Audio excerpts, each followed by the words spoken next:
Hey guys, it's Mitch. How's it going? We're taking a look today at Adam Hughes's attempt at doing Gen 13. That sounded like there was multiple Adam Hughes. It's only one Adam Hughes, but he's both writing and drawing. Maybe he could have used a double. But yeah, we're taking a look at Gen 13 Ordinary Heroes. So just before we get into it, if you enjoy the channel, if you feel like helping out a little bit, in the description there's a link to my Patreon, and if you go and subscribe there, that'll give you access to everything I do, from the Blood Force comics to the YouTube videos. Alright, so I think we all know who Adam Hughes is, celebrated cheesecake artist. We did touch on one Adam Hughes thing before this. I think it was Ghost number 1. There's not a whole lot of Adam Hughes actual comics out there. There's a lot of covers, and there's a lot of sketchbooks with double entendre titles. And this thing here, I wasn't aware this existed until a little while ago. Somebody was watching one of the videos, let me know about it. It's like, oh shit, I definitely should check that out. I do remember seeing some Adam Hughes drawings featuring the Gen 13 guys, or at least Fairchild anyway. This is another 1996 book. 96, I was not only out of Image, but not reading Wizard anymore, so I wouldn't hear about this kind of stuff. Which is a bit of a shame, at least in terms of the art, because by 96, Adam Hughes is fully in command of his style. Dude can draw anything, and he can make it look super slick and super dynamic. And actually, when it comes to slick drawings, we're actually going to double down, because we're going to get Mark Farmer to do the inks on this, and that kind of just ends a different level to this thing. So we can start with the cover on this. Interesting choice on the cover to not go cheesecakey, considering particularly that Gen 13 is a cheesecake title. I mean, J. Scott Campbell has had no problems drawing the Gen 13 guys, well, actually more like the girls specifically, in pretty provocative poses. And I'm pretty sure at this time Adam Warren is also doing his version of Gen 13, which doesn't skimp on the sexuality. But no, he's going to focus mostly on the faces here. And I mean, they're fantastic faces. It's hard to tell whether he's using models for all of these, because I don't know how much Adam Hughes can make up off the top of his head. I know that he likes to use models for some characters, like obviously for Catwoman he uses Audrey Hepburn. And there's been the odd person that I've recognized from time to time. And some of the shots in here definitely look posed, but he might just be able to do that, like spitball it. I can't really tell. But yeah, fantastically drawn. A little boring, but it doesn't matter because it's fantastically drawn. And this is the usual thing with Wildstorm. Credits at the back. Nobody would want to know who drew this amazing looking book, right? So yeah, Story in Pencils by Adam Hughes. Inks by Mark Farmer, letters L. Lois Buhalis, computer colors Homer Reyes. All right. But yeah, you'd assume, I think, if Adam Hughes is writing this thing, he's going to use this as an excuse to put the Gen 13 girls in all sorts of compromising positions, basically turn this into like a Porky's kind of thing. But he's actually not going to do that. He's really going to go for kind of a bittersweet morality play with some Porky's elements. Like, there is going to be some comedic cheesecake stuff in there, because that's why you're buying an Adam Hughes book anyway. All right, so might as well get started. We're going to start with Fairchild here, who looks defeated and downcast, kind of sitting in the rain here, saying that somebody's dead. And a big splash page, just to kind of show off how good this thing is going to look. I love Adam Hughes' ability to make up penumbras, which is the hard black line between two conflicting light sources when you're talking about shadowing. Like this, I can follow how he might have come up with these shapes, kind of. But I just can't imagine finding these. And you get the thick black line, like I said, Mark Farmer doing the inking, and he's just going to do an amazing looking job here. Interesting. Thicker on this side than on this side. The thick black line is in perspective. That's a choice. So yeah, we're going to go splash, double splash. And it turns out the person she's talking about being dead appears to be Grunge.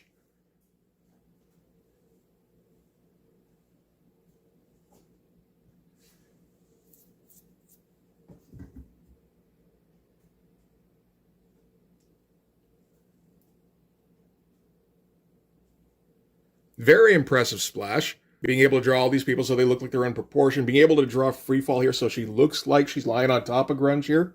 All super slick. Even the backgrounds here look pretty good. Nothing too strenuous, really. But it doesn't have to be. All it has to do is kind of support the great looking figures and faces. And that's what it does. So that was the teaser. That's just to get you involved. And I guess get you to buy the book. I don't know if anybody told Adam Hughes that people aren't buying this for the story, most likely, but I guess you got to admire the effort, maybe the confidence. No, this story, it's going to knock you on your ass, for sure. I will say it's better than I thought it was going to be. So yeah, after our teaser opening, we're going to flash back to maybe like a day ago. So like the first bit we got at the beginning of the comic was the end of the story. This is the beginning of the story where she's at university and some dude tries to chat her up. She recognizes him as her old roommate's ex-boyfriend back before she got super strong. So she was just like a beanpole. Interesting fashion choices. Adam Hughes, of course, very much aware of the fashion choices he puts on his characters. So yeah, she has to remind him. And then she has to remind him again. She has to go, I'm Caitlin. Caitlin Fairchild. Alexa's roommate. Wait a minute. Yeah, okay, now you're getting it. And at that, he's like, oh, cool, I have an in. And he's like, I didn't recognize you without your glasses. I said, yes, that is the reason you wouldn't recognize me, for sure. And he's going to try and pick her up in earnest now. And I got to say, I enjoy Adam Hughes' version of Fairchild, because before this, we've really only seen J. Scott Campbell's, maybe a Jim Lee or two. And the usual way to draw a super strong female up to that point is just draw a female. Maybe give her abs.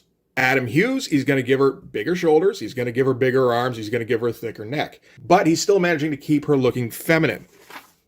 That's the thing. And it's a tough balance. That's a tightrope.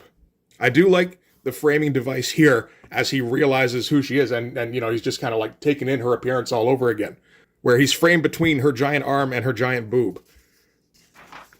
So Fairchild decides she's going to have some fun with the goof.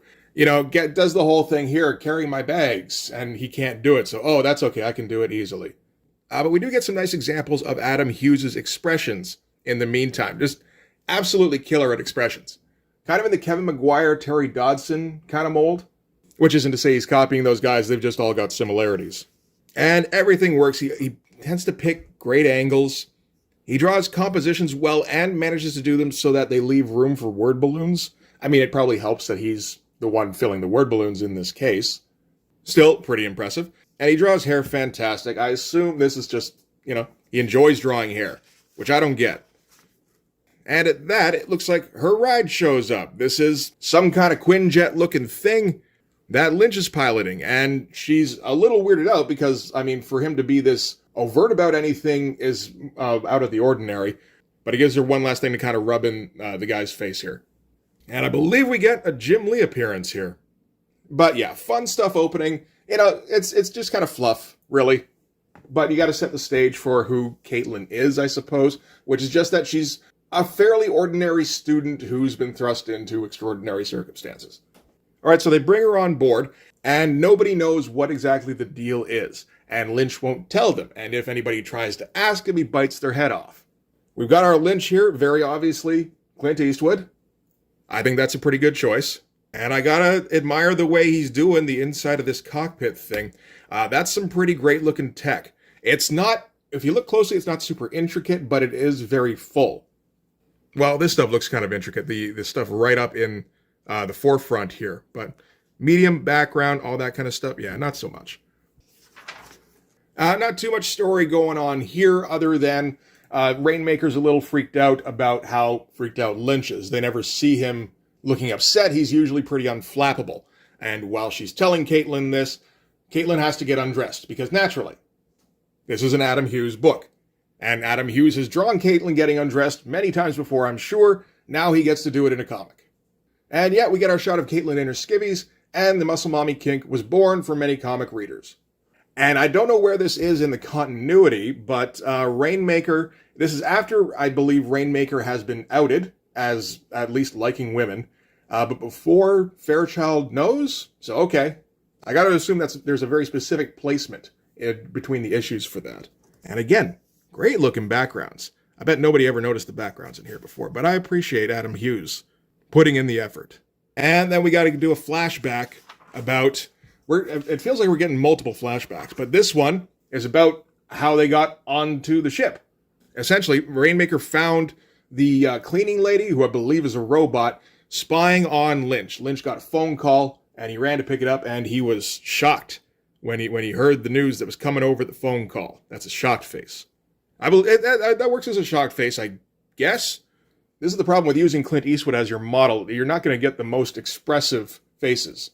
And then Lynch yelled at everybody to get suited up and get on the Quinjet looking thing. And then they were going to pick up Fairchild, and that's what they did. He's been in a shitty mood the whole time, and like I said, he won't talk to anybody. But Fairchild figures that she'll talk to him because Fairchild's kind of the team leader. And we get another nice cheesecake shot of Fairchild before she goes and does that. And he's going to pop her out from the panel borders and everything to make sure that we notice. I think we all noticed. But that's such a fluid pose. That's ridiculous, man. I feel like Adam Hughes can do this kind of pose in his sleep. With the cocked hip and the bent knee and everything just working correctly. And it's the kind of thing I would have to do 700 iterations of before I was even remotely comfortable putting that on paper.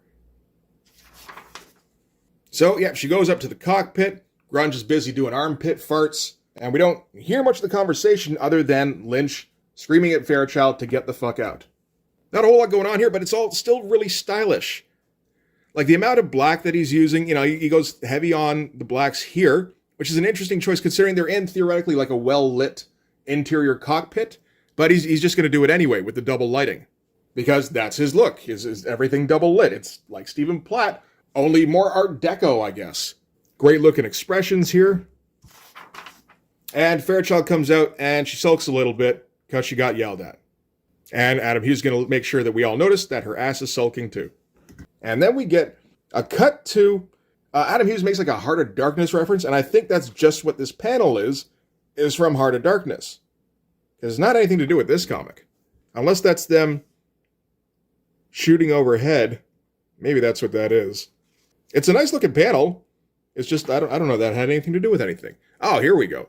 So this is the kind of thing that makes me sad that Adam Hughes doesn't draw more comics. I understand why he doesn't. First of all, there was like a 5-issue gap between issue 1 of this series and issue 2. Surprisingly, it's only a 2-issue series. So if anybody's ever said, man, why doesn't Adam Hughes get his own series? It's physically impossible. Everything looks absolutely perfect, and he takes months making it look that way. Anyway, the Quinjet-looking thing is flying over the city that is apparently their destination when all of a sudden they get like radar locked by something, and they're going to have to get into jump seats, but before they can do that, the Quinjet-looking thing gets shot out of the sky, and all the Gen 13 peeps start falling down towards the city. And yeah, this spread is absolutely incredible.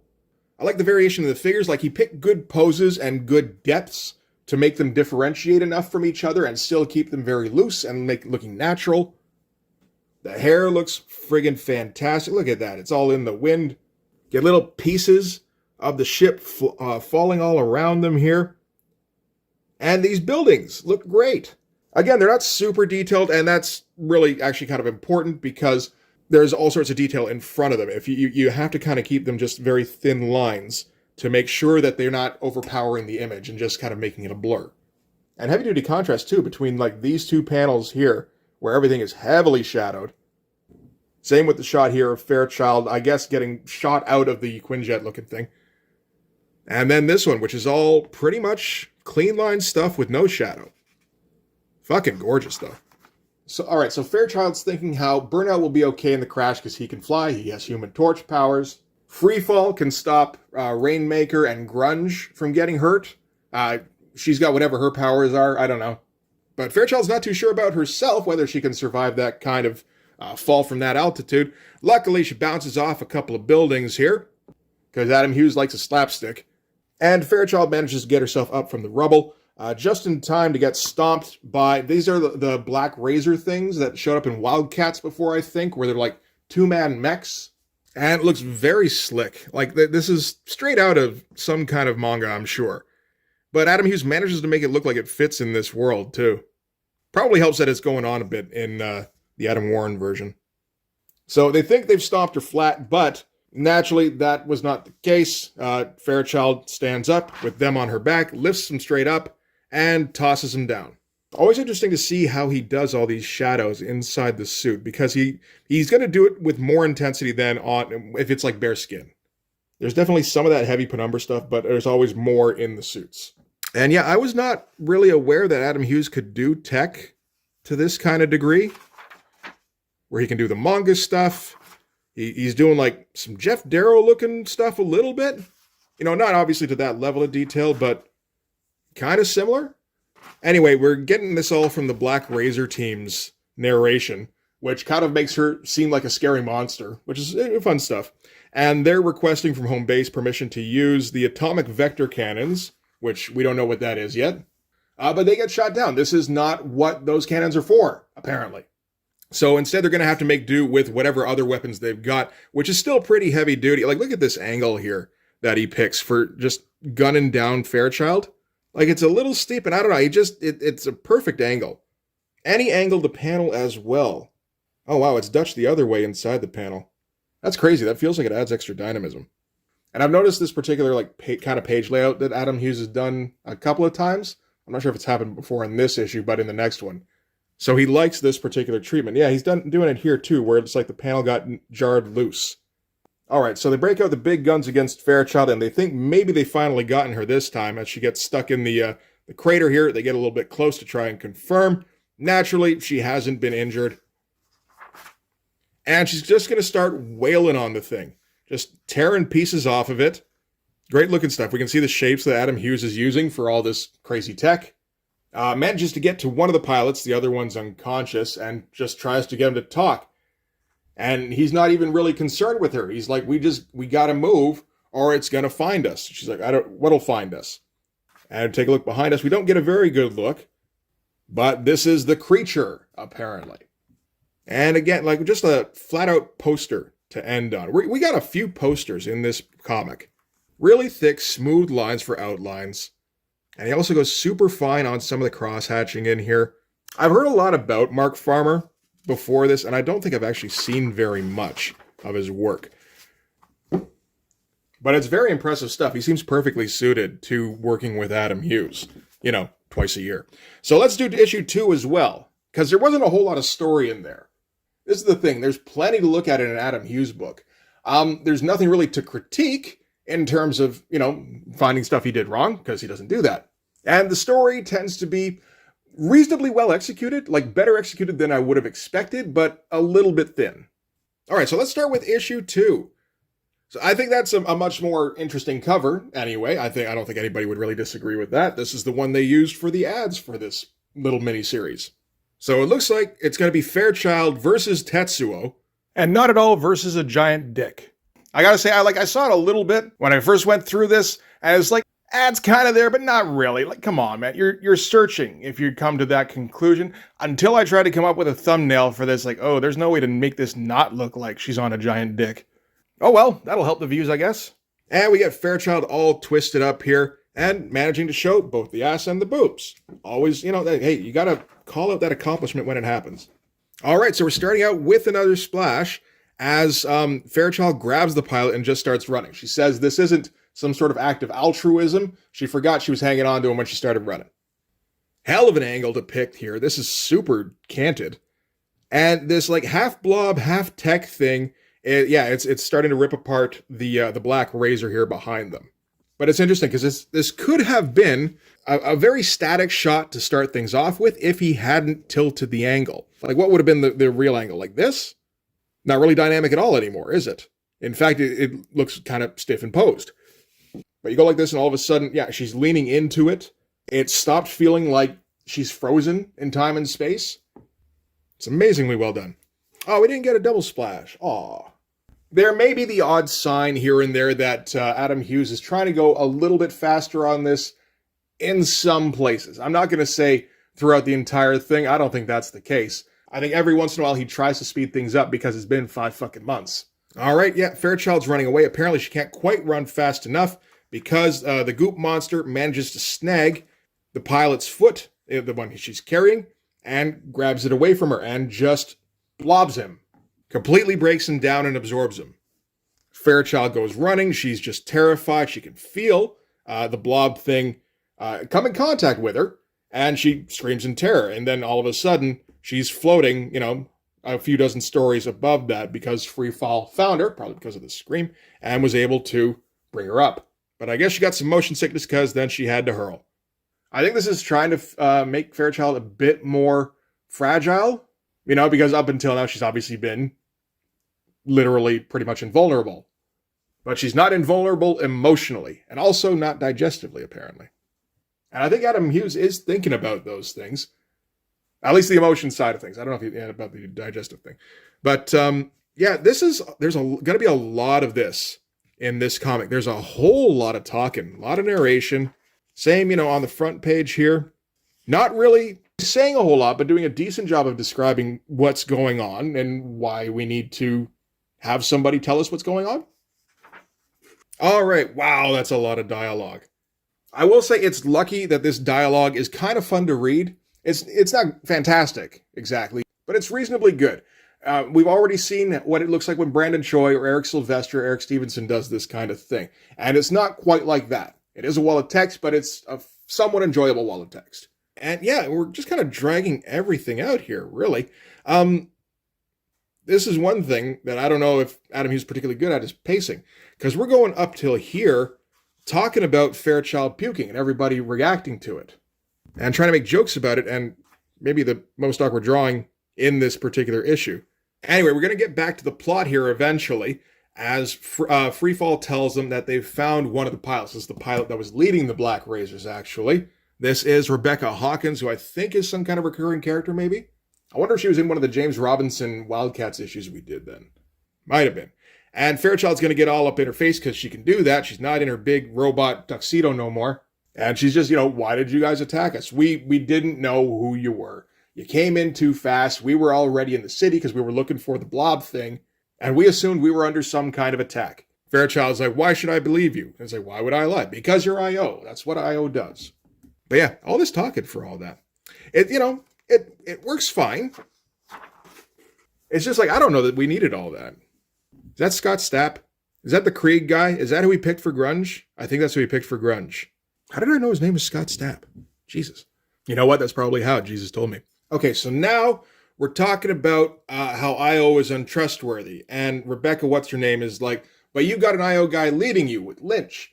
And you trust him, right? And Fairchild's like, I don't know if I do. He didn't tell us things. Like, well, no, you're fucking teenagers. Sometimes there isn't time and sometimes you can't handle it. He's got to try and decide when those times are. And they decide that they got to go and find Lynch. So that's what they're going to do. Great looking expressions. It feels a little bit like maybe people should have been talking here, but they didn't do that. And yeah, we're still going real slow on the plot progression here. This is how many pages in? I want to say 8. It is 8. All right. So that's like a quarter of the comic where not a whole lot has happened. I mean, I guess this must have been important. I already thought it was anyway. I mean, really the thing is that the whole story is Gen 13 are picked up and flown to a city to stop a blob monster. On the way there, they get attacked by the Black Razors, and then so they got to fight them, then they got to find Lynch, and then they got to fight the blob monster. It's all actually pretty straightforward and not necessarily the kind of thing that takes a lot of plotting. So maybe that's on me. But we're going to get a lot of these pages with a whole bunch of description that doesn't really add a whole lot other than just mood. Kind of giving you a bit of insight into Fairchild's state of mind, I would say. All right, so they find the Quinjet-looking thing that Lynch would have crashed when he was piloting it. Lynch isn't anywhere in there. Hawkins here tries to explain why it would be a bad idea for Burnout to look for the blob monster or for Lynch because it's dark. And he's going to be on fire, so he'll be easy to see. But it doesn't feel like that's exactly what she's saying because she says it extremely technically, like this is something that would be hard to figure out. So I don't know. I'm not 100% convinced now because she kind of unconvinced me. And they're going to argue because that's what you do for drama purposes. And only behind them is Lynch. And it turns out he broke his ankle and walked 17 blocks. But have they moved? It doesn't feel like they moved. So he walked 17 blocks. Did he do it in a circle? Maybe he did that. Anyway, he tells Burnout to get the black box, the flight box, out of the crash there. Now, we need that to take down the blob thing. Burnout goes and gets it, but it's completely on fire and destroyed. And Lynch has like a moment of despair, and that's when Fairchild decides, okay, it's time to come clean and tell us exactly what's going on with this thing. Fantastic looking stuff, as usual. Get our nice big shots of everybody here. This feels a little Travis Charest influenced almost with, I don't know, the pose, the way the folds go in the jacket here, kind of the tilt of the head, like the posture and everything, and the feet in particular. I might be completely wrong. I don't see any reason why Adam Hughes would ever feel like he needs to be influenced by anybody at this point, particularly not a guy like who's maybe his age or younger, but again, could be wrong. All right, so we're going to get montage stuff. As Lynch tells us about the blob. Blob is a mutant, essentially, who was born with the ability to absorb stuff. First thing he absorbed was the doctor who delivered him. So Lynch wanted it destroyed, but Tits McGee here, who also worked at IO, this is Ivana Bayul. I think she showed up at the end of the Gen 13 miniseries. She wanted it to hang on to it to maybe use as a bioweapon or, something evil that they could do with that thing. She could probably think of an evil thing or two. And they held on to it for a while, but they couldn't think of anything evil for it to do. So they just kind of put it in Raiders of the Lost Ark warehouse and forgot about it for years. And then one day it woke up. I'm not even really sure. It just decided to wake up one day and it busted out of the thing. And the first thing it assimilated was the tube that was housing it before that. So that's where all the tech came from in the blob monster. And that kind of knocked everybody for a loop because they didn't know that it could absorb tech. They thought it just absorbed people. And so now it's this, big Tetsuo thing that is just going to absorb everything it can because it's running on pure instinct. All it knows is hunger and fear and probably anger. It's never had any kind of sympathy shown towards it. It's never, experienced a good emotion. I know it sounds like I'm kind of harping on this, but, this is stuff Adam Hughes is harping on. He really wants to drill this home. So that's why Lynch tried to get them in covertly, because they never would have let them in past the city limits. IO naturally was going to try and take care of it by itself, but John Lynch doesn't have any kind of faith in the strategies that they built up until now to actually eliminate it. He did have a theory for how to get rid of it, which was a radical retrovirus that would have made it start feeding on itself, but the only place he had that was in the black box, which has now been destroyed. So now they don't have very many options left. They have these atomic vector cannons, which a lot of the IO people are convinced will work against the blob thing. Lynch is convinced it won't. And if those don't work, they're going to have to use a weapon of last resort, which will wipe out half the population of the state. And I wonder if he's using the Beguiled for reference here. It feels like he probably is. This is right around that, Dirty Harry kind of period that he's going for. It's a nice choice. Who would have thought that Clint Eastwood would have still been going 30 years after this, huh? So Fairchild's pissed off that they didn't find all this out before. Rainmaker thinks she's being naive and that he's still not telling them everything, which is that it's part of the Gen program like they are. So the reason that he didn't tell them this was because they didn't know how they were going to react, whether they'd decide it was too close to what they were and maybe rebel against IO or against Lynch, who knows?